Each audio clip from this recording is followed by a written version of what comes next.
Hello friends, आज हम इस वीडियो में बीपीएससी टीआरई 4.0 क्लास 1 to 5 के लिए ईवीएस से संबंधित मोस्ट इम्पॉर्टेंट 20 प्रश्नों को सॉल्व करेंगे। सेट नंबर है 33। इससे पहले ऑलरेडी हमने 32 सेट करा रखा है, उसका लिंक डिस्क्रिप्शन में दिया हुआ है या फिर प्ले लिस्ट में जाके आप देख सकते हैं।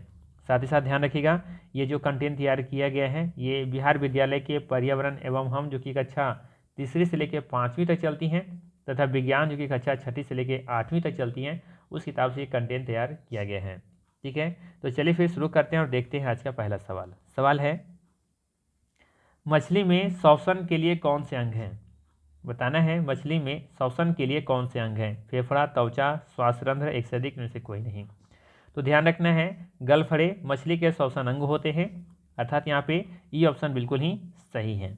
ठीक है, ध्यान रखना है, गलफड़े मछली के श्वसन अंग होते हैं।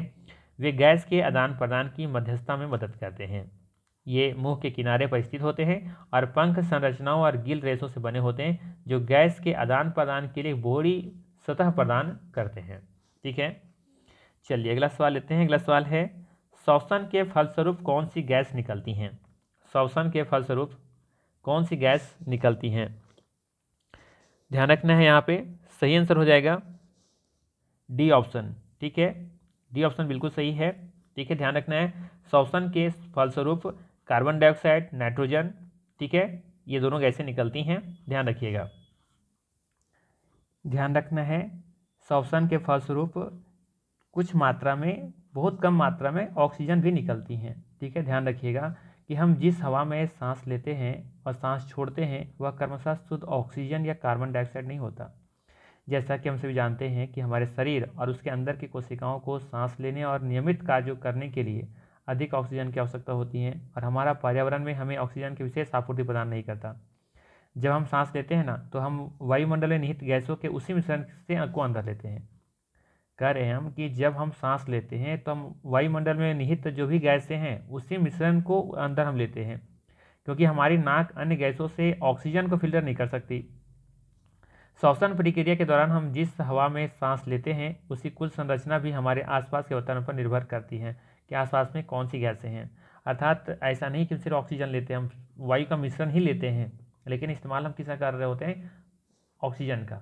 ठीक है, और बाकी जब रिलीज करते हैं तो ये सभी गैसें बाहर निकलती हैं, कार्बन डाइऑक्साइड, नाइट्रोजन।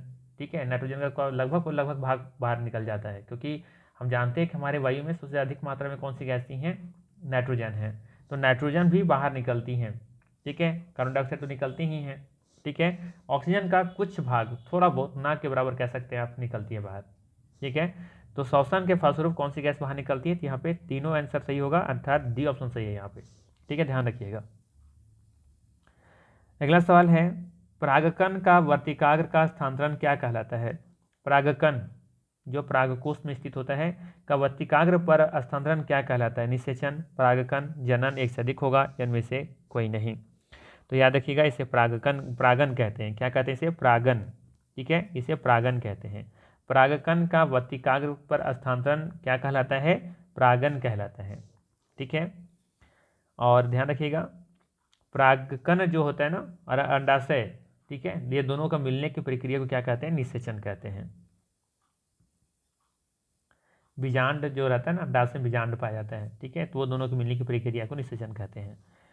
चलिए अगला सवाल है, परिपक्व होने पर भ्रूण विकसित होकर किसमें बदल जाता है? परिपक्व होने पर भ्रूण किसमें विकसित हो जाता है, किसमें बदल जाता है? तो याद रखना है, इसका सही आंसर है ऑप्शन नंबर ए, फल में। ठीक है, किसमें बदल जाता है? फल में बदल जाता है। अगला सवाल है, नर एवं मादा युग्मक का मिलना क्या कहलाता है? तो नर एवं मादा युग्मक का मिलना ये निषेचन कहलाता है। ठीक है, बी ऑप्शन बिल्कुल ही सही है। नर एवं मादा युग्मक जो जाइगोट है वो मिलने को क्या कहते हैं? निषेचन कहते हैं। अगला सवाल है, रक्त जंतुओं के किस भाग के द्वारा प्रवाहित होता है? रक्त जंतुओं के किस भाग के द्वारा प्रवाहित होता है? रक्त वाहिनियों में, कोशिकाओं में, ऊतकों में, या फिर एक से अधिक होगा, या इनमें से कोई नहीं। तो सही आंसर है रक्त वाहिनियों में, ये ऑप्शन सही होगा यहाँ पे। ठीक है, रक्त जंतुओं के किस भाग के द्वारा प्रवाहित होता है? तो ये रक्त वाहिनियों के द्वारा प्रवाहित होता है। ठीक है, जैसे एक सिरा होता है और एक धमनी होता है। धमनी का काम होता है ऑक्सीजन युक्त रक्त को पूरे शरीर में ले जाना, और सिरा का काम होता है कार्बन डाइऑक्साइड युक्त ब्लड को फेफड़े तक या फिर हार्ट तक ले आना। ठीक है। अगला सवाल है, रक्त का लाल रंग किस वर्ण के कारण होता है? रक्त का लाल रंग किस वर्ण के कारण होता है? ऑक्सीजन, कार्बन डाइऑक्साइड, लाल रंग, एक से अधिक में से कोई नहीं। सही आंसर है उपयुक्त में से कोई नहीं, हीमोग्लोबिन के कारण रक्त का रंग जो होता है वो लाल होता है। अगला सवाल है, रक्त की वे कोशिकाएं जो रोगाणुओं को नष्ट करते हैं कौन हैं? आरबीसी, डब्ल्यूबीसी, प्लेटलेट्स है, एक से अधिक होगा या इनमें से कोई नहीं। आरबीसी का काम होता है ऑक्सीजन को ले जाना और ले आना। ठीक है। अब बताइए बी ऑफ सी में कौन सा सही आंसर होगा यहाँ पे? तो ध्यान रखिएगा, यहाँ पे सही आंसर है बी ऑप्शन। ठीक है। डब्ल्यूबीसी, वाइट ब्लड सेल्स, जिसका जीवन काल 4 से 5-6 दिन माना जाता है। ठीक है। बी ऑप्शन यहाँ पे सही है। आरबीसी का जीवन काल 120 दिन होता है। ठीक है। तो यहाँ पे बी ऑप्शन बिल्कुल सही है। ये रक्त की वे कोशिकाएं हैं जो रोगाणुओं को क्या करते हैं, नष्ट करते हैं। प्लेटलेट्स का काम होता है हमारे कटे फटे जहाँ पर कट जाते हैं, छट जाते हैं, जहाँ पे ब्लड निकलना शुरू होता है वहाँ पे कोटिंग करने का काम करता है ये प्लेटलेट्स। ठीक है। यानी कह सकते हैं सिंपल सा कि रक्त का थक्का जमाने का काम कौन करता है? जब कहीं कट छट जाता है तो वो काम करता है प्लेटलेट्स। ठीक है। अगर ये नहीं रहेगा तो फिर आपका अगर मान लेते हैं कहीं हाथ गलती से कट गया तो वहाँ पे ब्लड फिर रुकेगा ही नहीं, वो बहता ही रहेगा। ठीक है। तो प्लेटलेट्स ही क्या करता है, वहाँ पे कोटिंग कर देता है, ब्लड को थक्का जमा देता है और फिर ब्लड का प्रवाह होना वहाँ पे बंद हो जाता है। ठीक है। चलिए अगला सवाल है, रक्त का थक्का बनना किस कोशिका की उपस्थिति के कारण होता है? माफ़ कीजिएगा, आरबीसी, डब्ल्यूबीसी या फिर प्लेटलेट्स? तो इसका आंसर बता चुके हैं, सही आंसर हो जाएगा यहाँ पे सी ऑप्शन। ठीक है, प्लेटलेट्स। अगला सवाल है, विश्राम की अवस्था में एक वयस्क व्यक्ति की नाड़ी स्पंदन होती है कितना? 27, 72, 82, एक से अधिक में से कोई नहीं। तो इसका सही आंसर है यहाँ पे, ध्यान रखिएगा 72, 72, आराम की अवस्था में। ठीक है। अगर वो दौड़ रहा है, ठीक है, तो हो सकता है उसका नाड़ी स्पंदन थोड़ा सा क्या हो जाएगा, बढ़ जाएगी, गति बढ़ जाएगी। ठीक है। विश्राम अवस्था में 72 होता है, नॉर्मल कह सकते हैं, सामान्य कह सकते हैं। अगला सवाल है कि धान की फसल किस प्रकार की है? तो धान की फसल होती है खरीफ की फसल। ठीक है। जिसका जो सेशन चलता है, जो अवधि होता है वो जुलाई से लेकर के अक्टूबर नवंबर तक होता है। ठीक है। और नवंबर से देखेंगे कि अप्रैल तक खरीफ रबी फसल का अवधि होता है। चलिए अगला सवाल है, चना की फसल किस प्रकार की है? तो चना देखेंगे कि ये ठंड में यानी शीत ऋतु में लगाई जाती है, अर्थात ये रबी फसल है। अगला सवाल है कि उर्वरक क्या है? उर्वरक क्या है? कार्बनिक पदार्थ है, अकार्बनिक पदार्थ है, दोनों है, या फिर से अधिक होगा, इनमें से कोई नहीं। तो याद रखना है यहाँ पे सही आंसर होगा यहाँ पे। ठीक है। ये दोनों प्रकार का होगा। ठीक है। उर्वरक कार्बनिक और अकार्बनिक दोनों होगा। ठीक है। कार्बनिक पदार्थ है और अकार्बनिक लवण है। तो सी ऑप्शन यहाँ पे सही होगा, ध्यान रखिएगा। ठीक है। चलिए अगला सवाल लेते हैं। अगला सवाल है, अनाज का भंडारण कैसे किया जाता है? अनाज का भंडारण कैसे किया जाता है? जूट के बोरों में, धातु के पात्रों में, कोठियों में, एक से अधिक होगा या में से कोई नहीं। बताना है यहाँ पे कि अनाज का भंडारण कैसे किया जाता है। तो आप देखेंगे कि जूट के बोरों में भी किया जाता है, धातु के पात्रों में किया जाता है ना, या फिर कोठियों में भी किया जाता है, जो पुराने ज़माने में लोग कोठियाँ रखा करते थे। तो डी ऑप्शन यहाँ पे सही होगा। अगला सवाल है कि खरपतवार हटाने को क्या कहते हैं? खरपतवार हटाने को क्या कहते हैं? जुताई, सिंचाई, निराई? तो खरपतवार हटाने को कहते हैं यहाँ पे निराई। ठीक है। सी ऑप्शन बिल्कुल यहाँ पे सही है। अगला सवाल है कि इनमें से कौन असंपर्क बल है? देखिए बल दो प्रकार के होते हैं, एक होता है संपर्क बल और एक होता है असंपर्क बल।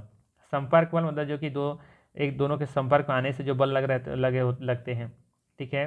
और असंपर्क बल मतलब कि दोनों आपस में बिना संपर्क आए में ही जो बल लगते हैं, जैसे कि चुंबकीय बल, गुरुत्वाकर्षण बल, स्थिर वैद्युत चुंबक बल, ये सभी क्या है? असंपर्क बल है।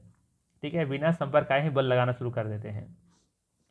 तो यहाँ पे क्या होगा, खिंचाव, धक्का या फिर चुंबकीय? तो देखें खिंचाव, जब तक उसे खींचेंगे नहीं तब तक वहाँ पे बल नहीं लग सकता। धक्का आपको वहाँ पे क्या लगाना पड़ता है, आपको वहाँ पे संपर्क करना पड़ता है। लेकिन चुंबकीय बल ऐसा देखेंगे कि ये कैसा है, ये असंपर्कीय बल है, ये है ना, बिना संपर्क किए भी चुंबक के बल काम करता है। ठीक है, तो सही आंसर यहाँ पे चुंबकीय होगा। सही आंसर यहाँ पे सी ऑप्शन सही होगा। अगला सवाल है कि चीनी को एल्कोहल में परिवर्तित करने वाला प्रक्रम कौन सा है? संदूषण, किण्वन, परिरक्षण, एक से अधिक होगा या इनमें से कोई नहीं।